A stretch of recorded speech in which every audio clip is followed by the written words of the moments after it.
let's sell a brand, let's convince doctors, let's sell a very high value product where we can make a good profit and help out a lot of lives. And the fact that we've been doing this for a year and a half with those type of profitability numbers, it's just gonna get us closer and closer to cash flow neutrality. And in the meantime, we are expanding our wings into all these countries. Let's say all the six. We are in a dominant position in almost all of them. So I think 2022 is going to be extremely exciting for all of us. Can't wait. From the PodConX studios, high in the Rockies at the beautiful Beaver Creek Resort, it's the Raising Cannabis Capital Show. Today on MJ Bulls, we are joined by Alvaro Torres, the CEO of khiron-life-science. Alvaro, welcome to the show. Hi, Dan. Thank you for having me. Oh, it's my pleasure, and I'm really excited. Most of our guest companies do business in the United States or North America, at least. So I'm excited to speak to you today because you do business in Latin America and Europe. And I know our listeners are going to be excited because khiron-life-science is a publicly traded company with operations in Colombia, Peru, Germany, and UK. Yeah. I got to ask you, I know from researching your company that really the foundation of your business is providing patient access to quality products. But with all these different markets, maybe you can explain how you achieve it in each different market. Well, then I think I'll just summarize it that we are obsessed with providing access. And that means that we have to be really good at regulation, really good at marketing, really good at understanding that doctor and that patient. And if you understand that every market is different, but you're obsessed with how do we get that patient a bottle as quickly, efficient, as safe as possible, that's why the business has been growing so fast. Every business is different. Every market has different challenges. But I think that obsession and that focus, that's what makes us grow everywhere. It's not just about selling cannabis, but improving the quality of life of people. So that's a very short answer. It's something very complex, but the more obsessed we are with it, the easier it gets for us to understand how we can make it work. Yeah, and I see that you're really obsessed with data too. And I know that that's sort of the driver in all your decision making.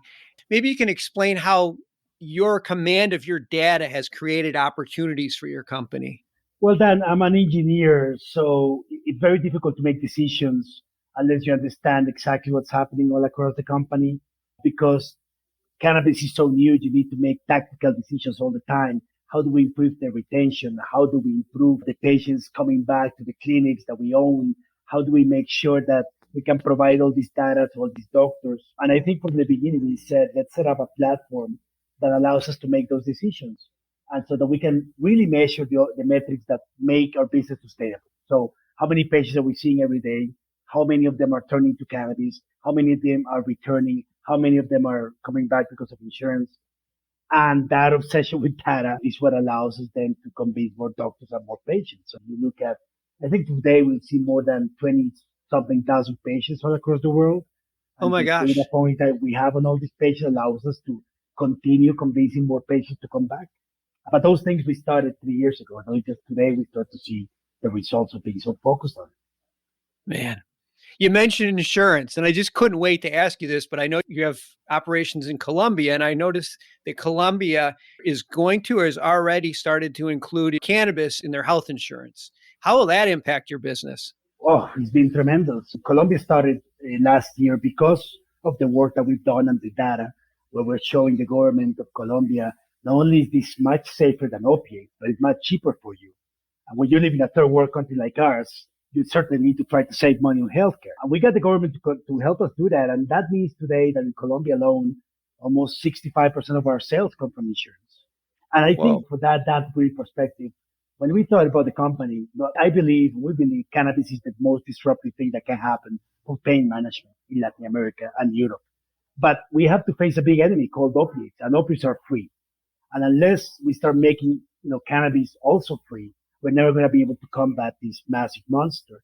And the fact that we've been spending 2 years convincing the government, showing them the data, and we got now the government to mandate every insurance company to do this, I think that's just going to continue to grow our business. And if that's not exciting enough, think about when we take all this data, we take it to Mexico, Brazil, Peru, Chile, and we show them this is working for thousands of patients. You have to try to do the same. And of course, on the back of it, Khiron will continue to be leading that conversation.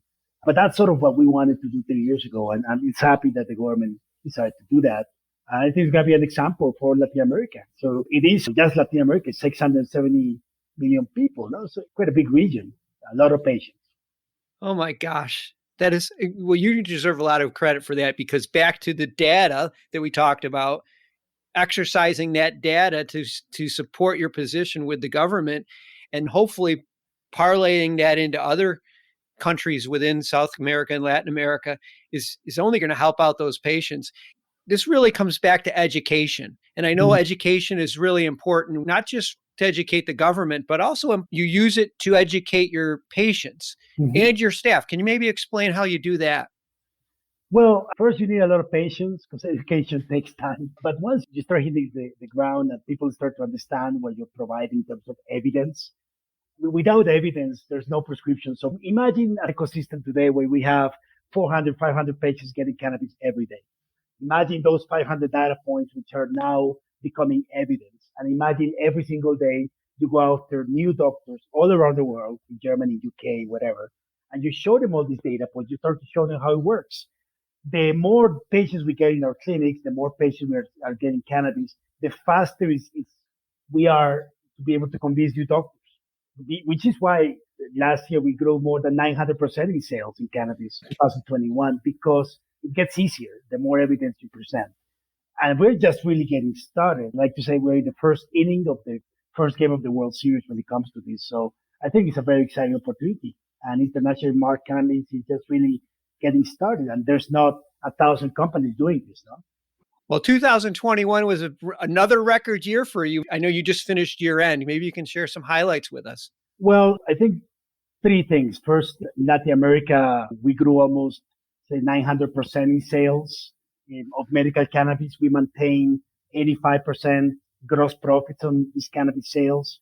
We started selling in Europe, in Germany in March, and now Europe represents almost 30% of our sales with more than 90% gross profits. So overall, when we're looking at 12 times the total revenues we had this year versus 2021 versus 2020, it's very exciting. And we still have Mexico and Brazil, and really to really get into the UK faster. So it's very exciting because from the beginning, we didn't want to be a low cost producer. What we want to do is let's sell a brand, let's convince doctors, let's sell a very high value product where we can make a good profit and help out a lot of lives. And the fact that we've been doing this for a year and a half with those type of profitability numbers, it's just going to get us closer and closer to cash flow neutrality. And in the meantime, we are expanding our wings into all these countries, let's say only 6. We are in a dominant position in almost all of them. So I think 2022 is going to be extremely exciting for all of us.